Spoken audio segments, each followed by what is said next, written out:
Eu tive a minha adolescência normal, pobre, mas feliz. Éramos pobres e somos ainda hoje em dia. Trabalhamos para sobreviver. Já vi dos meus avós, a minha mãe também vê assim e fui criado assim.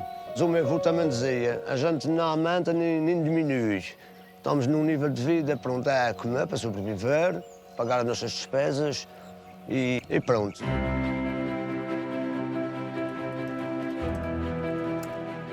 1.700.000 pessoas em Portugal estão em situação de pobreza.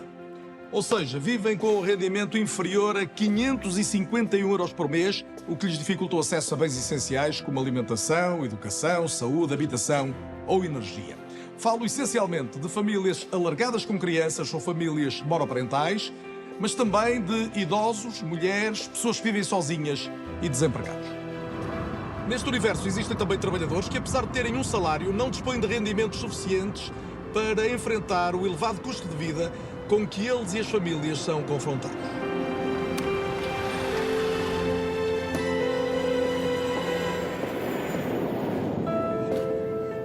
A pobreza em Portugal é estrutural, perpetua-se por gerações e não atinge de igual modo todo o território.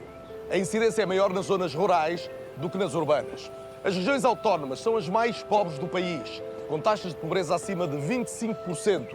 E é aqui nos Açores que existe a maior proporção de beneficiários do rendimento social de inserção. A Estratégia Nacional de Combate à Pobreza é a mais recente iniciativa para tentar inverter esta situação. E o objetivo no curto e médio prazo é aproximar Portugal dos países da União Europeia com menores taxas de risco de pobreza. Mas que caminho teremos ainda de fazer para lá chegar? Que políticas e medidas são necessárias para erradicar a pobreza em Portugal?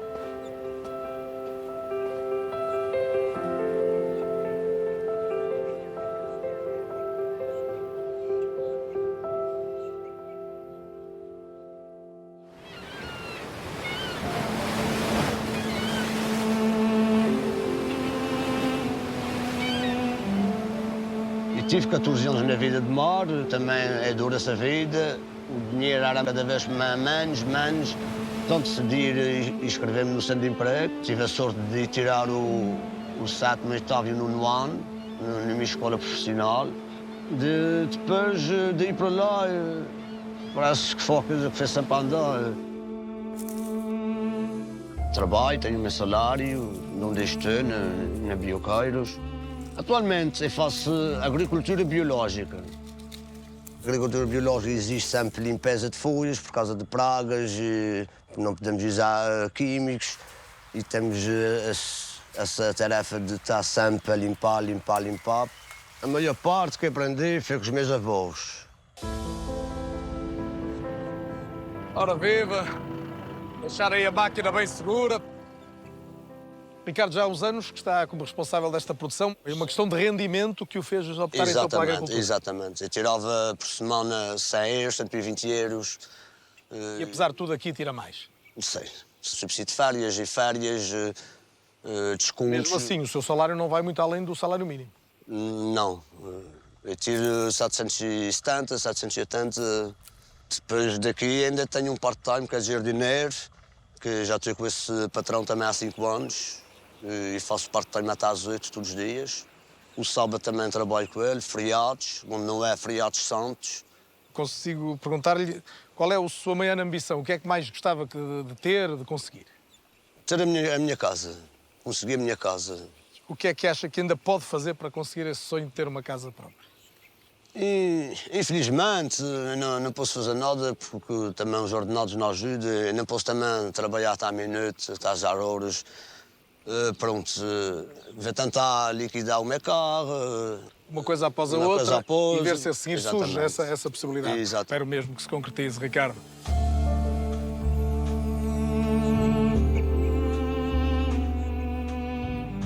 Conheço muitos trabalhadores pobres e conheço as dificuldades por que passam e, sobretudo, a mágoa com que vivem.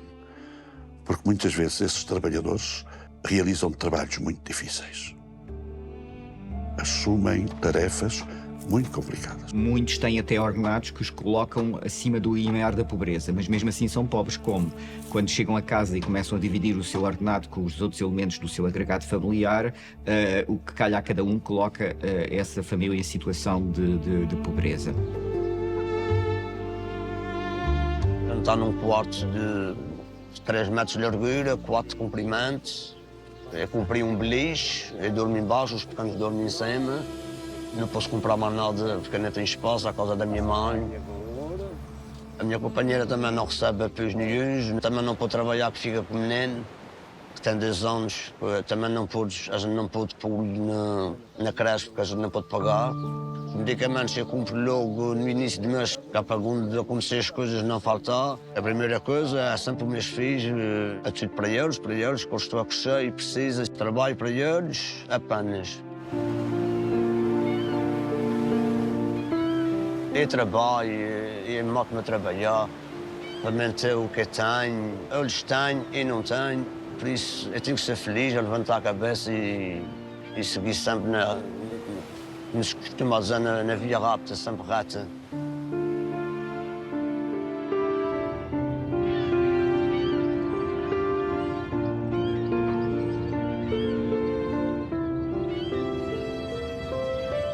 Nós temos uma percentagem de trabalhadores em situação de pobreza que acho que nos envergonha a todos. E, portanto, nós temos que pensar muito bem a forma de funcionamento do mercado de trabalho. Eu consegui terminar o meu curso, que foi em Gestão de Recursos Humanos, na Universidade Lusófona. Eu comecei logo a trabalhar na banca. O meu percurso profissional eu acho que estava a correr muito bem. Eu tinha um bom salário, eu tinha, a nível de condições salariais eu tinha muito boa, a nível de proposta eu tinha muito boa. Eu financeiramente não só já vinha dos meus pais estável a nível financeiro, mas depois quando eu comecei a trabalhar também continuou essa situação.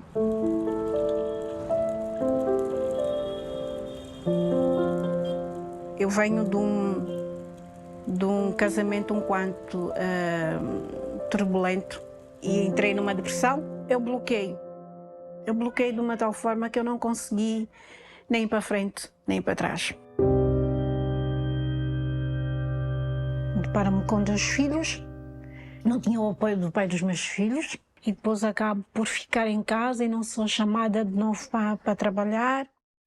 Então eu comecei a deparar imensas dificuldades.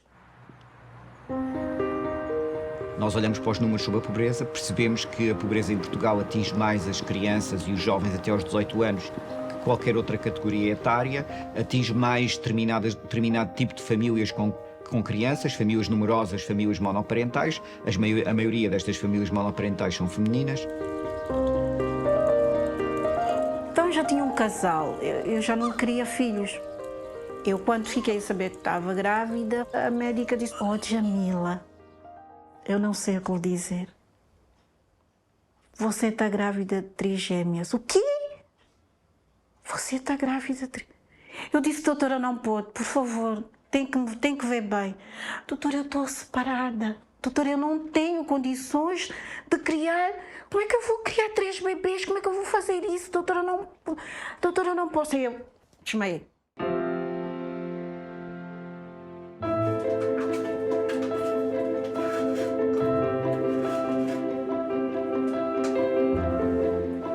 Eu faço uma refeição por dia.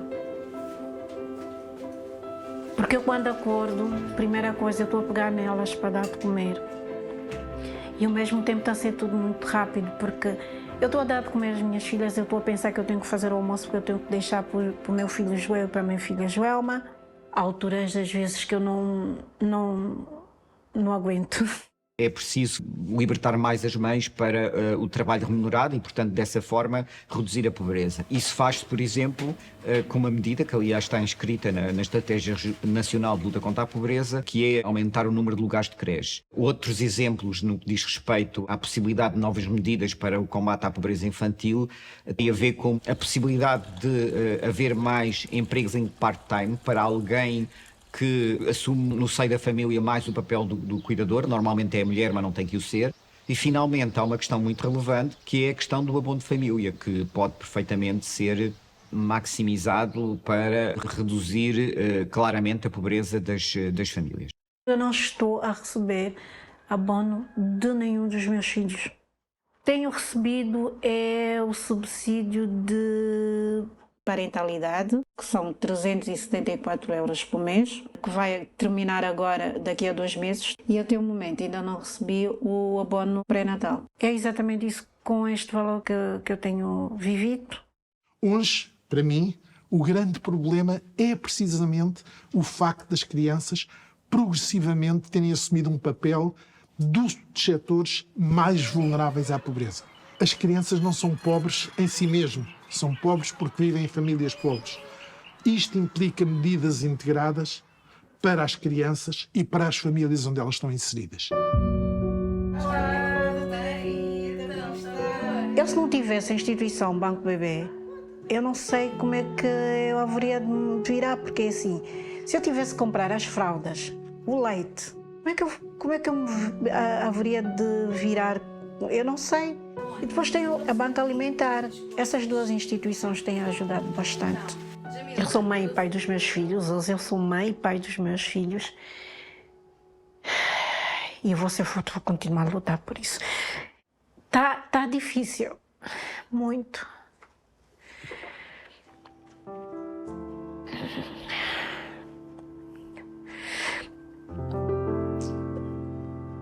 Eu às vezes pergunto como é que eu cheguei aqui.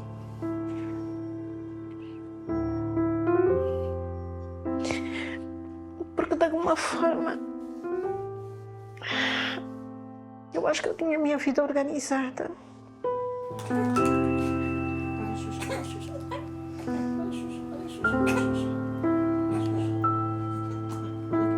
Eu gostaria de voltar ao mercado de trabalho, até porque ter que ficar em casa só a cuidar de filhos, isso nem seria bom para mim.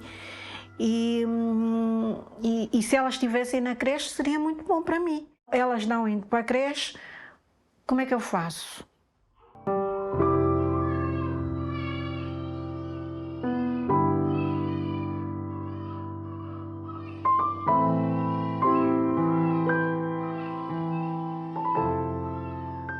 É evidente que uma criança não consegue obter bons resultados escolares se for para as aulas com fome, se for para as aulas mal dormida, se não tiver um mínimo de condições em casa, se estiver doente. É por isso que não basta políticas educativas. Tem que haver políticas integradas que combinem bens e serviços básicos como a educação, a saúde, a habitação. Sabemos que os estudantes não têm todas as mesmas condições, nem quando iniciam o percurso escolar, nem ao longo desse trajeto. Ainda assim, a educação é uma das ferramentas mais eficazes para quebrar os ciclos geracionais de pobreza.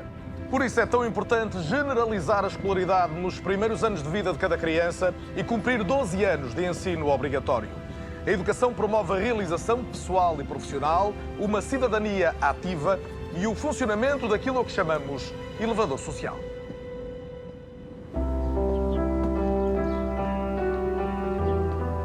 Quando acabei a primária, vinha para aqui para o 5º ano e vim fazer provas para ver se conseguia entrar num curso articulado de música. E depois tivemos a oportunidade de experimentar 5 instrumentos e desses 5, o que me chamou mais a atenção foi o trompete. A primeira vez que eu vi um trompete foi no dia em que estivemos aqui a experimentar os instrumentos. A partir do momento que escolheu o curso, tem sido uma boa aluna.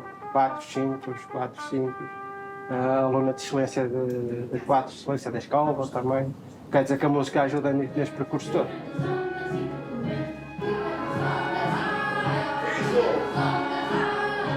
Estamos na reta final da preparação do projeto final do curso de música de Silva Monteiro.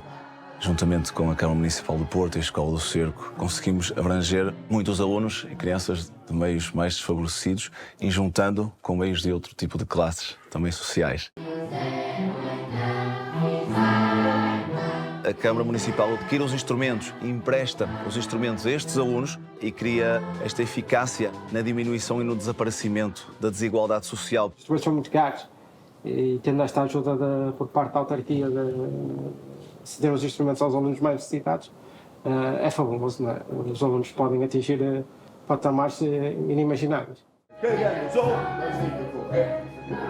Se este projeto não existisse, estes alunos muito dificilmente iriam ter acesso a esta facilidade de poderem aprender a tocar um instrumento musical, a cantar, a integrar uma orquestra, quer pelo valor do instrumento em si, quer também pelo valor do ensino, porque num ensino privado de música é muito dispendioso.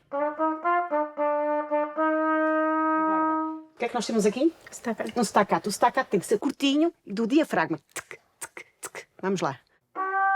A educação, todos os estudos o demonstram, é o principal fator para quebrar esta transmissão intergeracional da pobreza. A formação, de uma forma geral, é o elemento essencial. Ou seja, quando nós conseguirmos, de facto, diminuir o gap nas oportunidades que essas crianças têm à partida, estamos a dar o primeiro passo para conseguir que elas fujam a este círculo vicioso da pobreza. Aqui não interessa se um nasceu num sítio ou nasceu noutro local, se um tem problemas em casa ou se não tem, se um tem condições ou se não tem. Existe aqui a verdadeira mescla de alunos que provêm de estratos sociais, por vezes, elevadíssimos e outros que provêm de estratos e de situações sociais realmente muito diminuídas, digamos, e muito frágeis, muito frágeis. E aqui eles conhecem-se, falam uns com os outros, formam amizades, comunicam entre si, não existe uma barreira, eles sentem-se realmente iguais.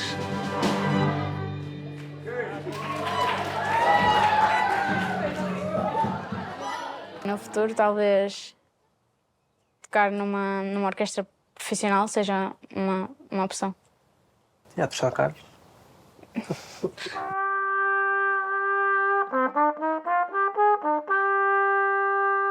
Muitas vezes nós falamos na educação pensando, bom, a pessoa agora tem mais conhecimentos, tem mais um certificado. Mas não é só isso. A escola, por exemplo, em muitos casos, é o sítio onde essas crianças conseguem ter uma alimentação decente. Conseguem ter, no fundo, instrumentos que lhe permitem aumentar as suas possibilidades de se valorizarem e de crescerem. E, portanto, a escola deve ser vista essencialmente como o principal fator para acionar o elevador social. Infelizmente, vários estudos demonstram que o nosso elevador social funciona devagarinho. A educação é determinante para diminuir as desigualdades, mas na equação da pobreza entram múltiplas variáveis e o funcionamento do mercado de trabalho é seguramente uma delas. Os estudos revelam uma estatística significativa em Portugal. Quase 1 em cada 3 adultos pobres são trabalhadores, o que significa que um emprego por si só não é garantia de escapar à pobreza. Entre as medidas estruturantes neste combate estão tanto o aumento da produtividade e do valor acrescentado gerado pela economia, quanto a valorização do trabalho e a diminuição da precariedade laboral.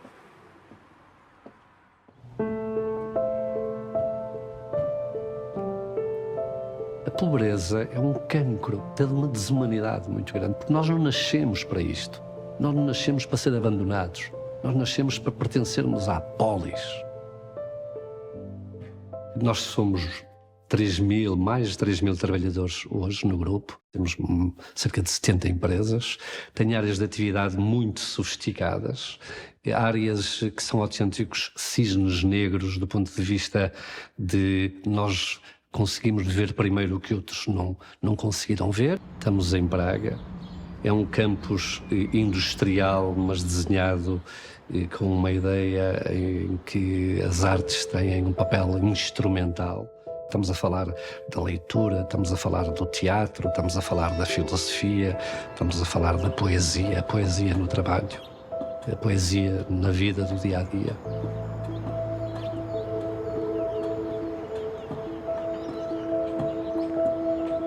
Eu costumo sempre dizer isto. Num plano de negócios que uma empresa faça, um dos primeiros endividamentos, se não houver capital próprio, mais relevante, é pedir dinheiro para formar os trabalhadores. é pedir dinheiro para ter um tempo de formação para os seus trabalhadores, porque aí eles vão adquirir competências para produzirmos o tal serviço ou produto com mais valor e depois conseguimos pagar melhor. Nós precisamos de apostar na qualificação dos trabalhadores e dos empresários, que de uma forma geral é baixa. Aliás, Portugal destaca-se no contexto da União Europeia pelas baixas qualificações dos seus trabalhadores, das pessoas que estão a trabalhar. São aquilo que eu costumo chamar ativos altamente desqualificados e, de facto, se nós olhamos para o nosso sistema de formação profissional, todos nos mostram é que aquilo que é oferecido em termos de formação a estes trabalhadores altamente desqualificados é, por um lado, pouco e, por outro lado, desadequado àquilo que são as necessidades destes trabalhadores.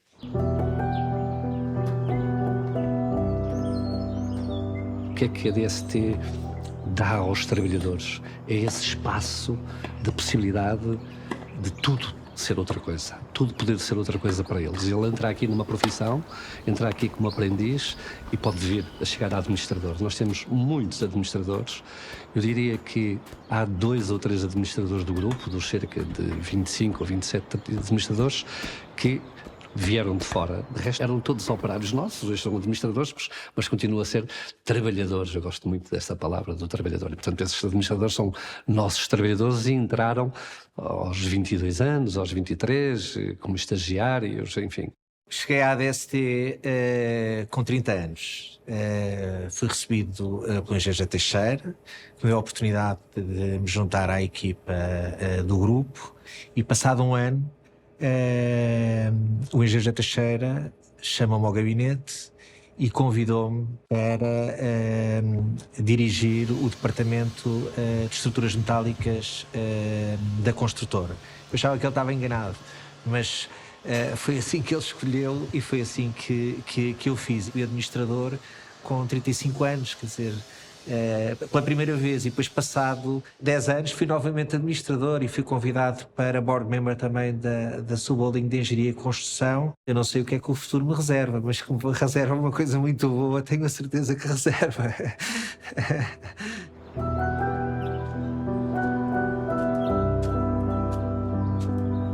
Estas ruínas são do início do século passado, que vamos dar uma nova vida. Uma creche para 70 crianças, dos 0 aos 3 anos. Isto muda tudo. Poder ter filhos. Os trabalhadores poderem vir para a ADST, poderem deixar aqui os filhos, sabendo que não vão ter dificuldade em encontrar uma creche, não vão ter de gastar 1 cêntimo do seu salário para colocar aqui os seus bebés. Isso é fazer qualquer coisa perto da possibilidade de nos dar paz interior. Temos que garantir que a nossa economia progressivamente se afirme com base em empresas de alto valor acrescentado.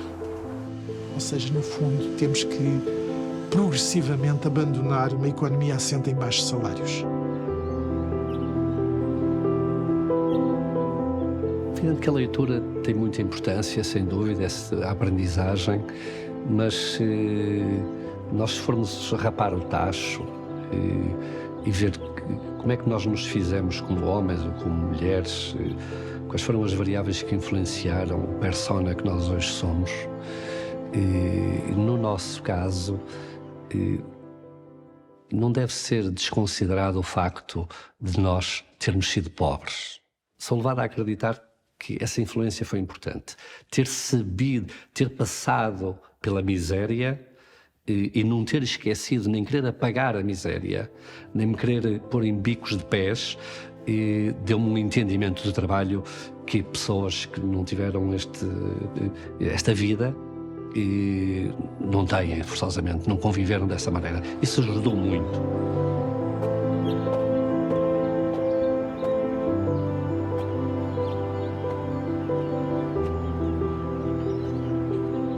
Nós podemos elencar dezenas de razões para a pobreza em Portugal. Mas quando falamos em soluções, é necessário ter muito claro que a primeira condição é haver vontade política para o fazer. Nascer pobre não deveria ser uma sentença, mas uma das características determinantes da pobreza em Portugal é a persistência ao longo de gerações. Para quebrar este ciclo, são fundamentais medidas de apoio às crianças desfavorecidas e às suas famílias. As creches gratuitas são um caminho para minimizar a desigualdade de oportunidades, além de permitirem aos pais melhor conciliação da vida familiar e profissional. Também o apoio à alimentação, o acompanhamento médico com consultas e rastreios são medidas que ajudam a uma real inserção social destas crianças. Mas é preciso ir ainda mais longe. É essencial combater o desemprego, a precariedade laboral, aumentar os salários. No fundo, perceber que o combate à pobreza não se faz apenas com medidas de natureza financeira, que são necessárias políticas integradas que incluam a educação, a saúde, o emprego e o acesso a uma habitação digna. Para sermos um país com menos pobres, é seguramente necessário um esforço concertado e em que cada um de nós tem um papel a desempenhar.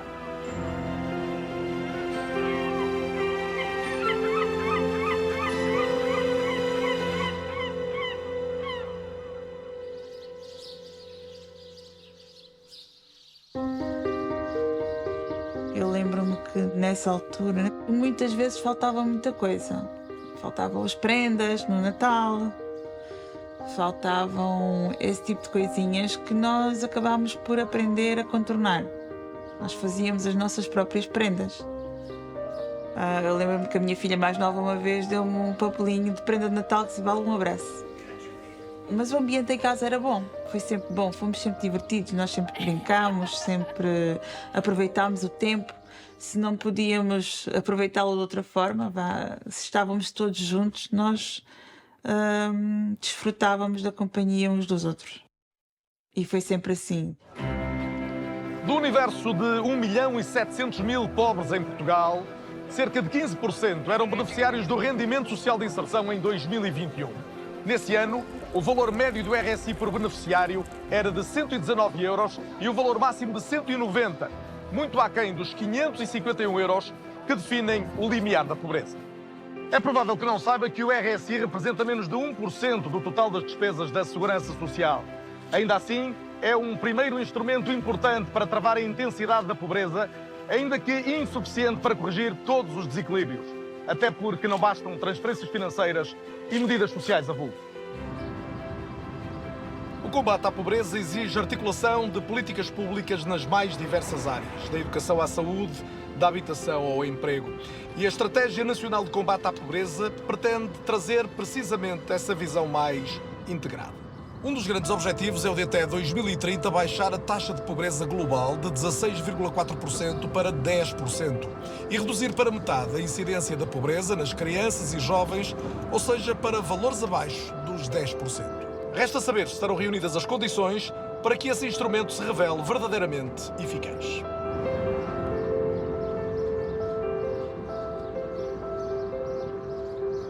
A primeira vez que tive que recorrer ao RSI foi por situação de desemprego dos dois. Ficámos os dois desempregados ao mesmo tempo. E arrastou-se. E as contas dão sempre continuidade, têm sempre continuidade. Ao fim do mês temos sempre que pagar. E com 3 crianças pequenas era complicado.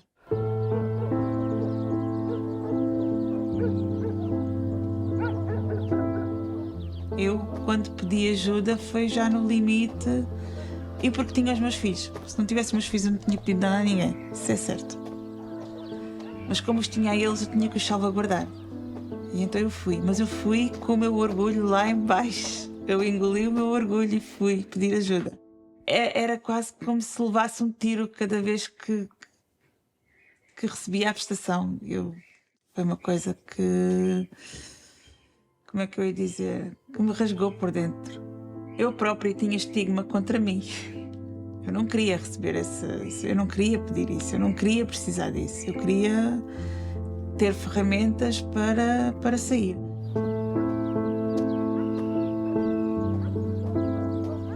Há neste momento pessoas que podiam ter a possibilidade de aceder ao rendimento social de inserção e não querem fazer. Porque não querem ser rotuladas de pessoas que só querem ter o subsídio e não querem trabalhar. Infelizmente, em Portugal existe também uma realidade que é a pobreza envergonhada. Pior é que é muito difícil encontrar essa pobreza. identificar essa pobreza. Quando conseguimos libertar-nos do RSI, nós mudámos a nossa dinâmica familiar, em que eu fiquei a dar o suporte aos meninos e ele ia focar-se em trazer dinheiro para casa. Houve uma altura que nós mudámos para uma casa e pagámos a entrada da casa, aqueles 2 meses que tínhamos que entregar, e aquilo ficou ali a conta à justinha. E para fazermos o contrato da luz tínhamos que pagar, que adiantar, e tivemos ali uns dias sem luz porque não deu para esticar e a gente preferiu. Não era preciso, a gente passa bem sem luz uns dias, não há problema.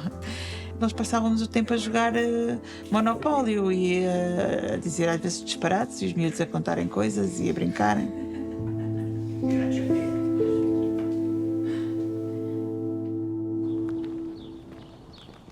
O rendimento social de inserção deveria possibilitar efetivamente a saída das pessoas da situação de pobreza e não só atenuar, minimizar, e ainda bem que o faz, as situações de pobreza. E ao mesmo tempo ter um sistema de acompanhamento que o fizesse vigiado e melhorado a cada momento.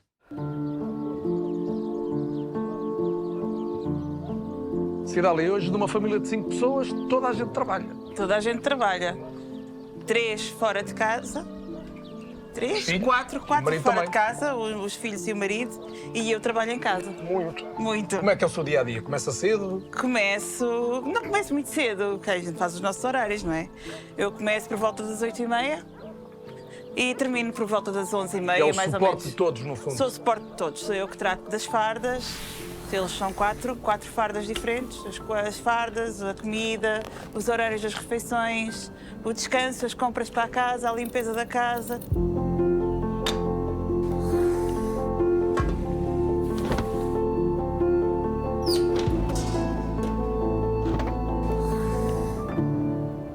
Para esta realidade ser possível hoje, ou seja, por exemplo, aos filhos trabalharem todos, a fase de apoio do rendimento social de inserção foi decisiva?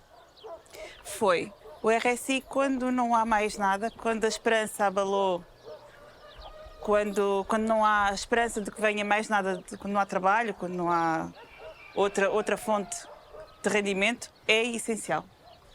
Mas não é o suficiente. Há muito trabalho a fazer. Portanto, é naquele momento. Naquele momento é uma tábua de salvação. Qualquer família que é beneficiária do RSI e que tem crianças em idade escolar tem que assumir um compromisso muito grande contra o abandono escolar. Isso significou um incentivo a que essas famílias contribuíssem para quebrar o abandono escolar, o desinteresse pela escola. Porque se as crianças não fossem à escola, eles não recebiam o RSI. Atualmente a minha vida foi o 8 e o 80, não é? Agora a minha vida é o 80. Eu agora estou igual ao resto do país. Trabalha-se, paga-se as contas e pouco mais. Mas conseguimos. E para mim isso é uma conquista muito grande.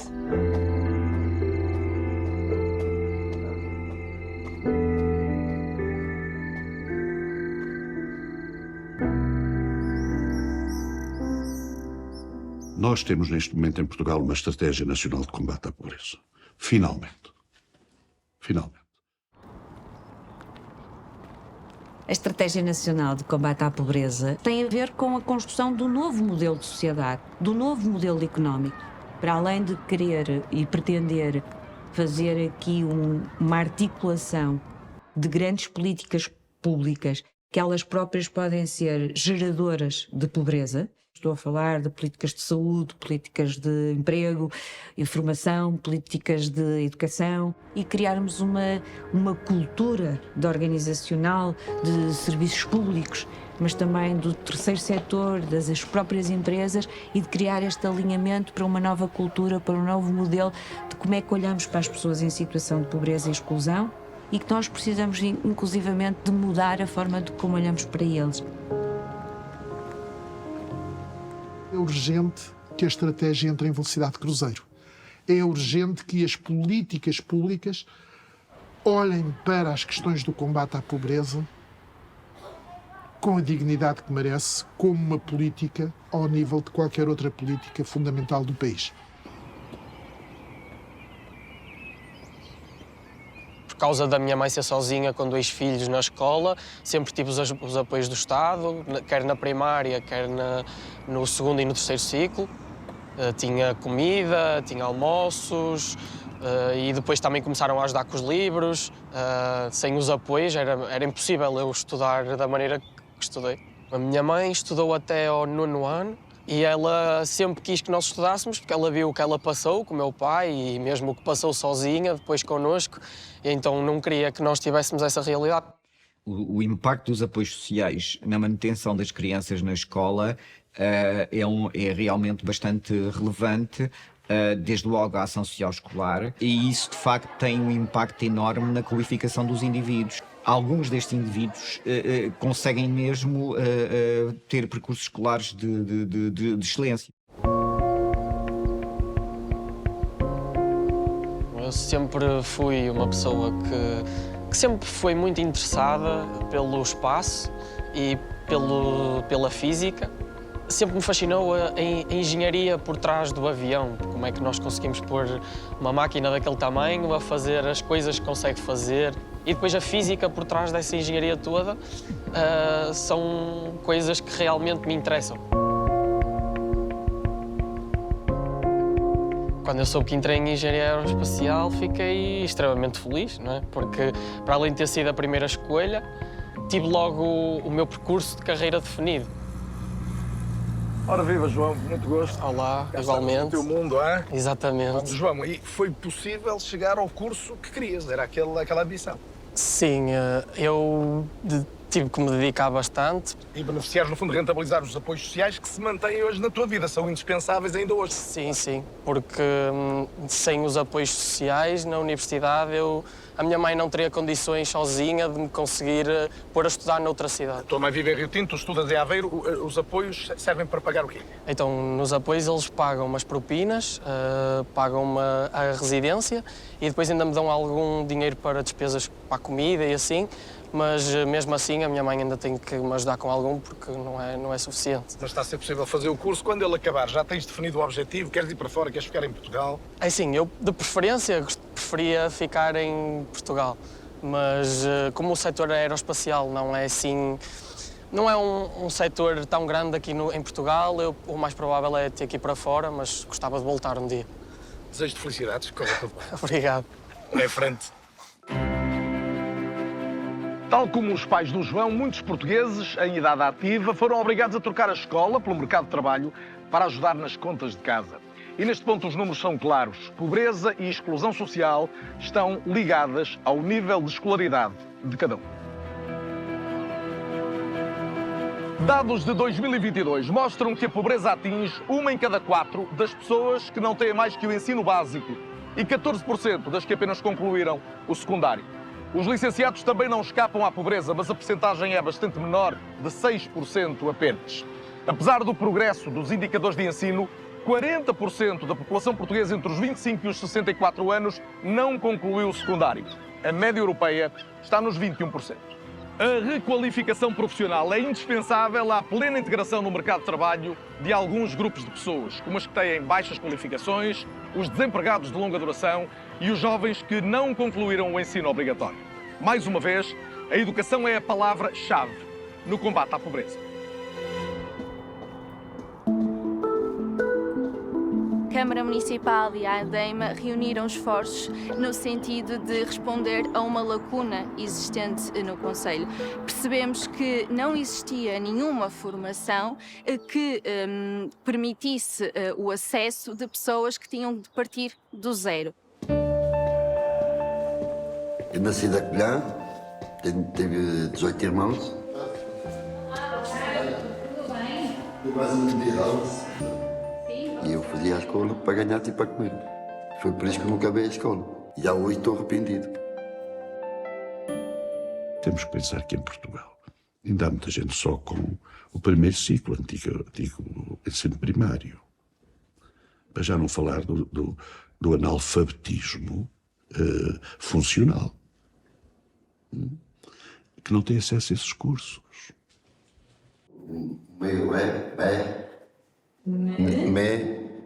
Menina. Menina, a segunda. Menino. Há que tirar aquilo que as pessoas têm das suas potencialidades. E aí até venceríamos muita da pobreza geracional. O meu sonho é aprender a ler e escrever, precisava ter a carta de condução. Pronto, daqui a amanhã posso comprar uma carrinha para eu trabalhar para a minha conta, cortar relvas. Vai ser perseguido. É trabalho, escola. E estudar em casa. Quantas sílabas tem a palavra bota? Bom. Primeiro. Então, primeiro. O projeto Mais Literacia abarca um conjunto de pessoas que se encontram em situação de vulnerabilidade económica e tem aqui o objetivo de melhorar as suas competências para também conseguirem ter um melhor desempenho nas suas profissões. Aquelas que ainda não se encontram integradas profissionalmente, o objetivo é mesmo esse, desenvolver competências que permitam a integração profissional e, em outros casos, a reintegração profissional. Com 5 anos de idade comecei a trabalhar, não tinha tempo de estudar, os pais só queriam que a gente trabalhasse, né? Estudei só até o 3º ano só. Eu cheguei em Portugal em 2002, sempre trabalho doméstica. Uma certa altura fui na ADEMA, fiz meu 6º ano e foi muito bom para mim. Eu comecei a trabalhar aqui no Roça das Flores, de limpeza, e surgiu a oportunidade de comprar. Eu vi que eu não ia dar conta de administrar tudo sozinha. Aí chamei o meu amigo, né? Tem 20 anos que eu conheço eles, ele mais a esposa dele e a filha. E aí eles aceitaram ser meu sócio hoje e a gente estamos nós dois a ser proprietário. Depois de ter estudado na ADEMA e sentir mais força, né? De assumir esse espaço. Uma pessoa humilde, pequenina, trabalhando em casa de família hoje, e hoje estou aqui administrando o que é meu. Nós olhamos para o terreno e vemos autarquias muito dinâmicas com uma grande eficácia no combate à pobreza, porque capacita os indivíduos, aproxima-os do mercado de trabalho, muitas situações vamos querer conseguir um emprego e afasta-os dessa forma da pobreza. As comunidades locais e as redes de proximidade são indispensáveis no combate à pobreza e à exclusão social. Qualquer um de nós pode participar, seja através de ações de voluntariado ou de associações que dão apoio a pessoas em situação de vulnerabilidade social. As novas gerações já se destacam neste campo, havendo vários bons exemplos de cidadania ativa.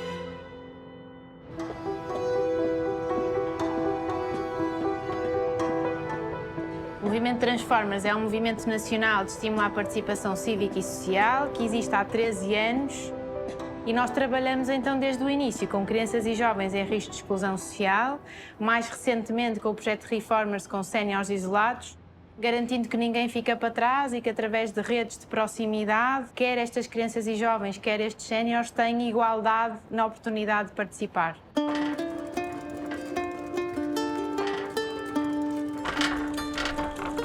Em criança não aprendi a andar de bicicleta.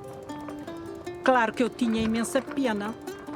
Entretanto, entrei neste grupo dos Transformers. Elas disseram, vamos resolver. E resolveram. Tenho 78 anos e mesmo assim não desisto. Nós temos muita necessidade de ocupar os tempos livres. E não é só ocupar, é mais o convívio, a partilha. Quando uma tem um problema, expõe e tenta-se resolver, se não dá-se-lhe uma palmadinha no ombro e a coisa corre melhor. Pelo facto de terem uma rede de suporte, de apoio, estas pessoas têm melhor autoestima, sentem menos solidão, sentem menos abandono e sentem que têm uma voz ativa na sua comunidade e que não são só aquela pessoa sozinha em casa e que ninguém quer saber da sua opinião.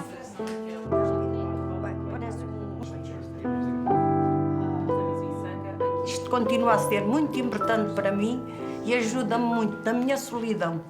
Eu sinto-me útil quando venho para cá. Sem os Transformers eu sentia-me sozinha, sentia-me um farrapo. É mesmo isto de coração, eu sentia-me um farrapo, porque a solidão é medonha.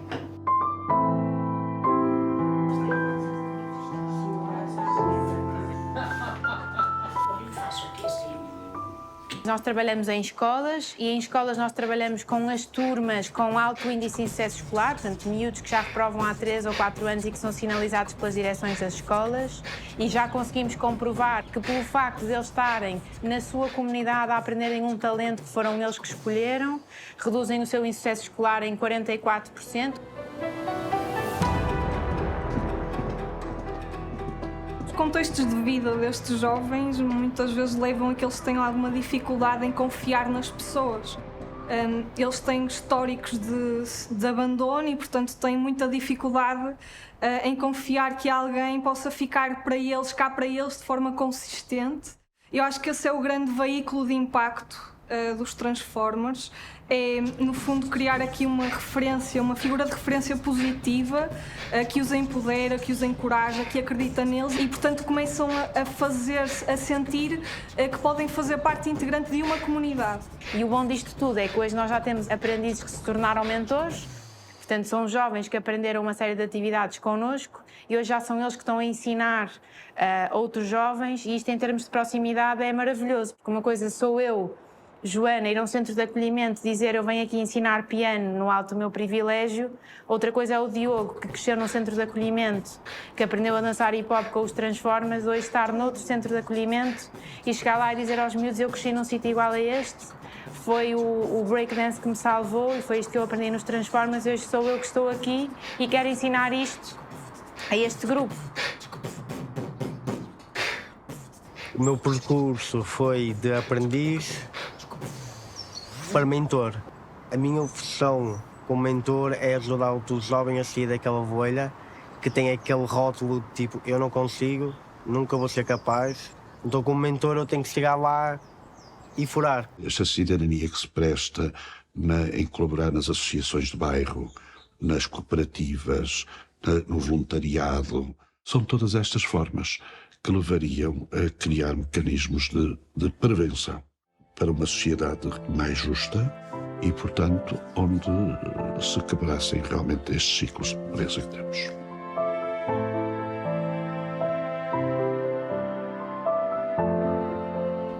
Os Transformers ajudaram-me a que eu me abrisse, de forma a que eu esteja mais aberto para as opiniões dos outros. A partir do momento em que os Transformers começaram a dar mais oportunidades e comecei a ter uma visão mais ampla daquilo que quero para mim, e é para isso que vou trabalhar. Na minha vida, os Transformers foi da maneira mais impressionante, que foi eu exprimir o meu próprio talento, que era assim um bocadinho misterioso e escondido, e agora já estou a espalhá-lo mesmo para toda a gente. Porque os Transformers é mesmo para transformar os jovens e mostrar os seus talentos e não os esconder. Acredito que a pobreza, neste momento, continua a ser uma escolha relativamente a um modelo de desenvolvimento com o qual nós temos que nos incompatibilizar. Um modelo que cria muita desigualdade, que cria as oportunidades para uma e as não oportunidades para outras. A pobreza e a desigualdade questionam a nossa democracia, questionam a coesão social, questionam a nossa forma de viver e aquilo que ambiciamos para o futuro. É por isso que nós temos que ter este esforço de consensualização. E isso implica nós sermos capazes de ultrapassar estigmas sociais, de ultrapassar ideias feitas. Eu acho que não há frase mais fatalista, que é aquela frase que todos nós já ouvimos milhares de vezes. Bom, e se pobres sempre houve e sempre haverá? Não é verdade. É possível acabar com a pobreza.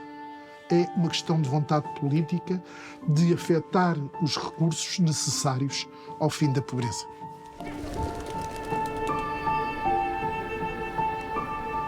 acho que tudo que se puder fazer para a erradicação da pobreza, não tenho medo da palavra, a erradicação. Isto é, sermos capazes de ir à origem da pobreza, para mim é, de facto, o grande confronto que nós ainda hoje temos na sociedade portuguesa.